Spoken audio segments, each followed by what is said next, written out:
Okay. Hi, this is David at From My Bookshelf, and this is going to be my first Fragment Friday. Gail, you have finally bullied me enough. I am doing it. Hope you're happy. Fragment Friday is a weekly event hosted by James at Book Chic Club.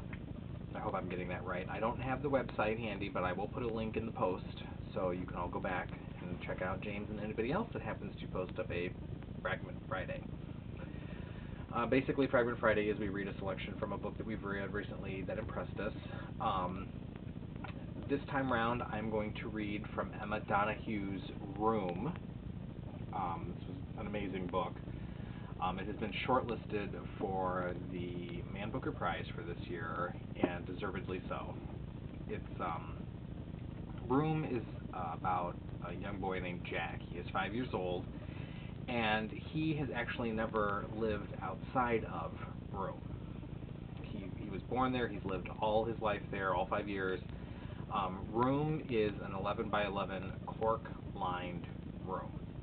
And the reason he lives there is because his mother, or Ma, we never actually learned her name, was kidnapped 7 years ago by old Nick. And she eventually became pregnant, had Jack, and she has kept him in Room to keep him safe. And she never wants old Nick to see Jack, and so she has Jack sleep in the wardrobe because old Nick comes at night to have relations with Ma. So she has Jack, sleep in the wardrobe to make sure that Nick never sees him. Now, to Jack, wardrobe is the world. There is nothing outside of Room. Nothing exists. It's all outer space outside.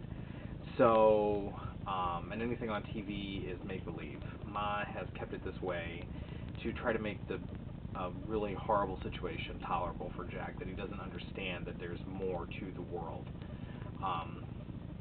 And it's just really, it's an astounding book. It sounds horrible. It sounds like this really terrible, depressing book, but it's actually so filled with hope. It's amazing. It's about the bond between a mother and a child, about love, about perseverance. It's quite astounding.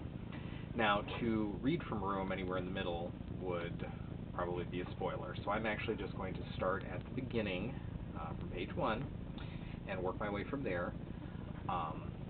So keep in mind that this is written, this is a 5-year-old's voice that you're hearing. It comes from Jack's point of view, and he's never been outside of Room. So just keep that in mind. Today, I'm 5. I was 4 last night going to sleep in wardrobe, but when I wake up in bed in the dark, I'm changed to 5, abracadabra. Before that, I was 3, then 2, then 1, then 0. Was I minus numbers? Ma does a big stretch.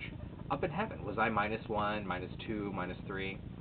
Nah, the numbers didn't start until you zoomed down. Through skylight, you were all sad till I happened in your tummy. You said it. Ma leans out of bed to switch on lamp. He makes everything light up. Whoosh! I shut my eyes just in time, then opened one a crack, then both. I cried till I didn't have any tears left, she tells me. I just lay here counting the seconds. How many seconds, I ask her. Millions and millions of them. No, but how many exactly? I lost count, says Ma. Then you wished and wished on your egg till you got fat. She grins. I could feel you kicking. What was I kicking? Me, of course. I always laugh at that bit. From the inside, boom, boom. Ma lifts her sleeve t-shirt and makes her tummy jump. I thought, Jack's on his way. First thing in the morning, you slid out onto the rug with your eyes wide open. I looked down at Rug with her red and brown and black all zigging around each other. There's the stain I spilled by mistake, being born. You cutted the cord and I was free, I tell Ma. Then I turned into a boy. Actually, you were a boy already. She gets out of bed and gets to thermostat to hot the air. I don't think he came last night after 9. The air is always different if he came. I don't ask because she doesn't like saying about him. Tell me, Mr. 5, would you like your present now or after breakfast? What is it? What is it? I don't know. I know you're excited, she says, but remember not to nibble your finger. Germs could sneak in the hole. To sick me like when I was 3 with throw-up and diarrhea? Even worse than that, says Ma. Germs could make you die. And go back to heaven early? You're still biting it, she pulls my hand away. Sorry, I sit on the bad hand. Call me Mr. 5 again. So, Mr. Five, she says, now or later? I jump onto Rocker to look at watch. He says 7:14.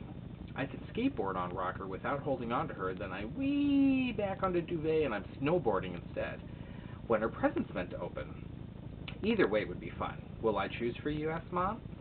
Now I'm 5. I have to choose. My finger's in my mouth again. I put it in my armpit and lock shut. I choose now.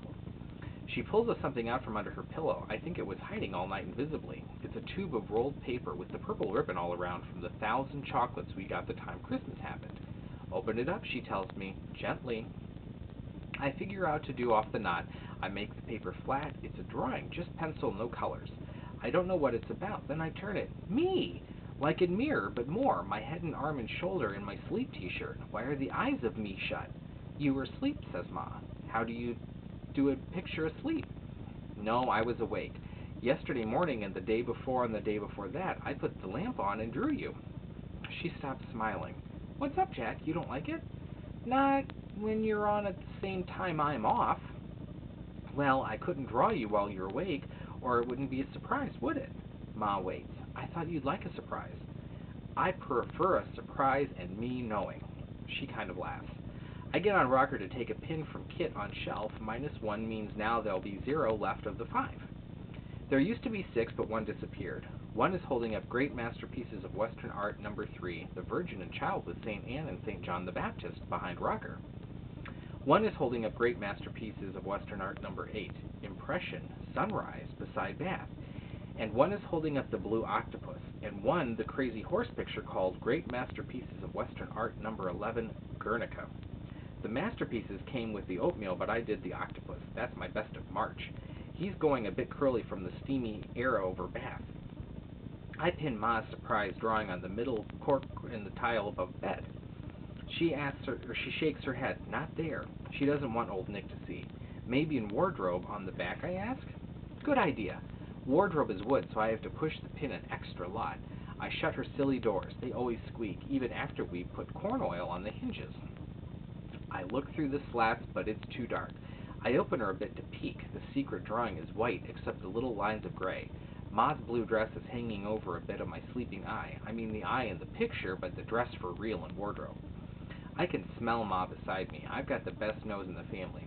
Oh, I forgetted to have some when I woke up. That's okay. Maybe we can skip it once in a while. Now you're 5? No way, Jose. So she lays down on the white duvet, and me too, and I have lots. Okay, so I'm basically going to end it there. The point about him laying on the duvet and him having lots is that she's still breastfeeding him at 5. She feels that this is probably an important way to keep him healthy, to make sure he gets nutrients and stuff that he's probably would be missing in his otherwise limited diet. Again, like I said, it's really an amazing story. I met Emma Donoghue on Monday night this week, and I wish I could read it like she did, because she was excellent. She gets all the inflections right for Jack. she really speaks his voice well. And alas, you just get me. But it's really something. It's like I said, it sounds depressing. It sounds like it could be horrible, but it's such a hopeful book, and it's really worth it. So if you get a chance, go out and pick up Room. It's really good. And so that's that. This is my Fragment Friday for this week. I hope everybody likes it. And Gail, especially, I hope you're happy. And so yeah, happy reading, everybody, and see you next week.